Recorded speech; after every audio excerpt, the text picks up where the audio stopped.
வணக்க மக்களே, சற்று முன் வெளியான முக்கியமான அறிவிப்பு. தமிழ்நாடு அரசு ஆதரவற்ற மூத்த குடிமக்களுக்கு முதியோர் உதவித்தொகை திட்டத்தை அறிமுகப்படுத்தி அதன் மூலமாக பணம் கொடுத்துட்டு வர்றாங்க.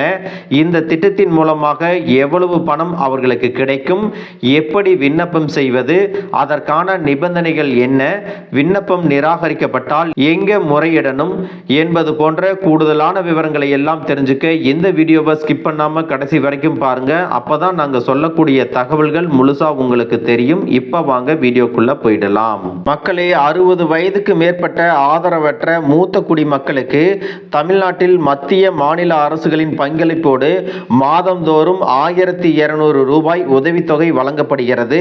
இது எந்த திட்டத்தில் வழங்கப்படுது அப்படின்னு பார்த்தீங்கன்னா, இந்திரா காந்தி முதியோர் உதவித்தொகை திட்டம் தமிழ்நாட்டில் பல ஆண்டுகளாக செயல்படுத்தப்பட்டு வருகிறது. முதலில் மாதந்தோறும் 20 ரூபாய் என 1962ஆம் ஆண்டு முதியோர் உதவித்தொகை திட்டம் செயல்படுத்தப்பட்டது.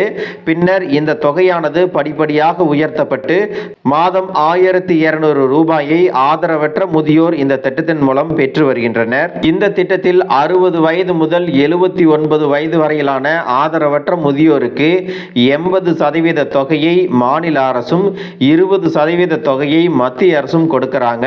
80 வயதுக்கு மேற்பட்ட ஆதரவற்ற முதியோருக்கு 60% தொகையை மாநில அரசும் 40% தொகையை மத்திய அரசும் கொடுக்கின்றாங்க. வயது முதிர்ந்த ஆதரவற்ற ஆண் மற்றும் பெண் ஆகிய இருவரும் விண்ணப்பிக்கலாம் அப்படின்னு சொல்லியிருக்காங்க.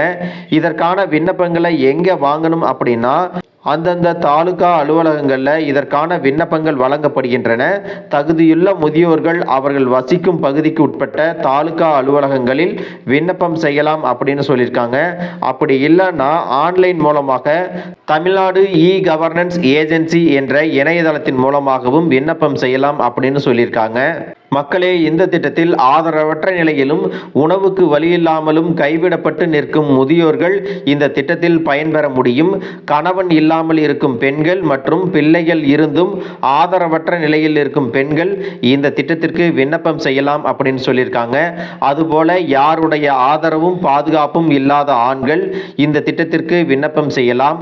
ஒருவேளை உணவுக்கு கூட வழி இல்லாதவர்கள், நிரந்தர குடியிருப்பு உள்ளவர்கள், உறவினர்கள் மட்டுமின்றி வேறு யாருடைய பாதுகாப்பிலும் ஆதரவிலும் இல்லாதவர்களாகவும் இருப்பவர்கள் விண்ணப்பம் செய்யலாம் அப்படின்னு சொல்லியிருக்காங்க.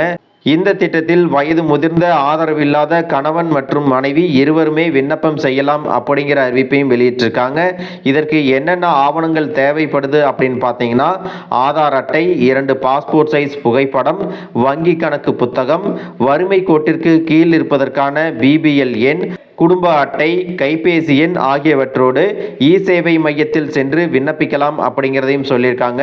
சில சமயங்களில் அரசு சார்பாக உதவித்தொகை முகாம்களும் நடத்தப்படுகிறது. அதன் வாயிலாகவும் விண்ணப்ப படிவத்தை பெற்று விண்ணப்பிக்கலாம் அப்படின்னு சொல்லியிருக்காங்க. நீங்கள் விண்ணப்பம் செய்தவுடன் சம்பந்தப்பட்ட தாசில்தார் அலுவலகத்திலிருந்து விண்ணப்பமானது கிராம நிர்வாக அலுவலருக்கு அனுப்பப்படும்.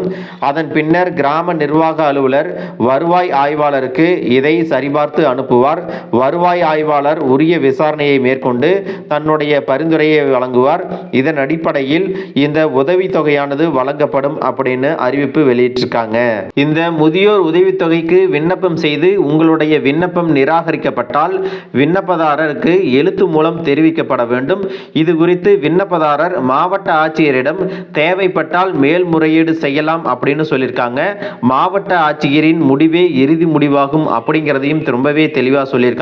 மக்களே, இந்த தகவல் உங்களுக்கு ரொம்பவே பயனுள்ளதாக இருந்திருக்கும் அப்படின்னு நினைக்கிறேன். இது போன்ற அரசு அறிவிக்கிற அனைத்து உண்மை அப்டேட்டுகளையும் தெரிஞ்சுக்க நம்ம சேனலை சப்ஸ்கிரைப் பண்ணுங்க. வீடியோ பிடிச்சிருந்தா ஒரு லைக் பட்டனையும் தட்டி விட்டுருங்க. தேங்க்யூ ஃபார் வாட்சிங்.